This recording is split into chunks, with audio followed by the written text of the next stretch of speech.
Okay.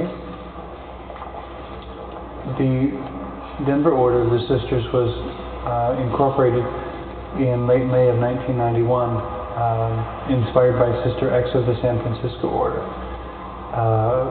Initially in to this date.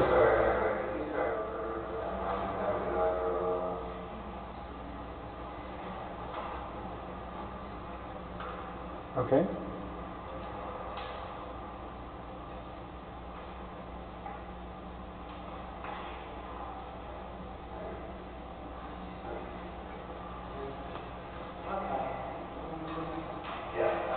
Shall I begin?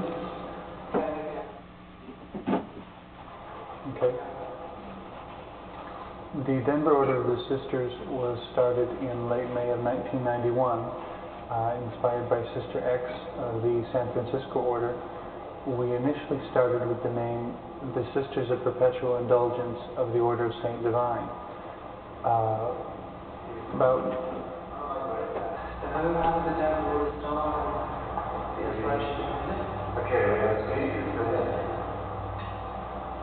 begin? I'm sorry? Okay. So how did the Denver Order start? We were incorporated in May of 1991 under the... Let me begin again. The sisters in Denver, Colorado were inspired by Sister X of the San Francisco Order. We incorporated our order in May of 1991 under the name of the Sisters of Perpetual Indulgence of the Order of Saint Divine. About 2 years later, we changed the name to the Sisters of Incessant Revelation, recognizing that there were some differences in focus and emphasis in our activity, where the Sisters of Perpetual Indulgence tended to be very political and activist-oriented because of the different demographics and the fact that we're dealing with an essentially rural mindset. Our order has chosen to take a more backdoor approach of social influence, the discussion of ideas, presenting people with things that are different, that they're not familiar with. One of the ways we do this is that I have an ongoing cable TV show on the public access channels in the Denver area. Suffice to say that I'm fairly certain I'm the first gay nun that has ever done that. So in that sense, it's been a real eye-opener for a lot of people. An interesting note around that show is that, to a large degree, the crew that I have to produce the show are all heterosexual and have been a very loyal crew.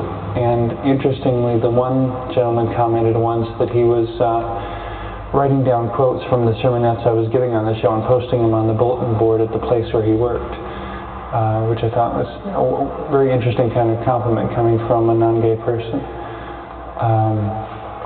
For the most part, that's been the biggest thing we've been working on of late, because there are only 2 members, and for whatever reason, we haven't been able to establish a lot of collaboration with other people in the gay and lesbian community there.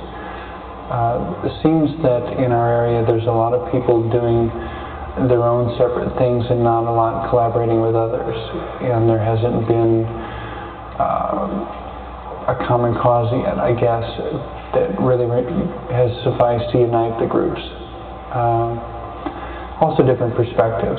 One of the interesting things about the show we do is that we approach it from the perspective that, quote, we're all in this together.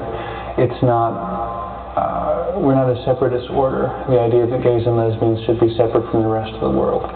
So when we produce the show, it's oriented toward anybody, everybody. We try to operate from the point that a person is a person is a person.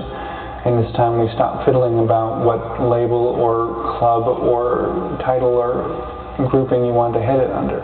Just a person is a person, regardless of orientation, gender, what have you. DeDe, what are you saying to other gays who say putting back the cause of gay rights liberation by doing the drag and doing all that stuff? Well, I usually say to gays that come out against. Sorry, I'm going to try to put my question into you. Okay, I'm sorry. I guess what I would say to gays that might object to us being dressed up as nuns, basically is that we both live in a very non-gay town, about 30 miles out of Denver, in the mountains, and we're very open about being gay. In fact, we're very open about being nuns, at least Sister Who is, and has shown up in several functions like the 4th of July parade in Georgetown, and has had a fairly positive reaction, and no negative reaction from any of the non-gay or straight people in the community.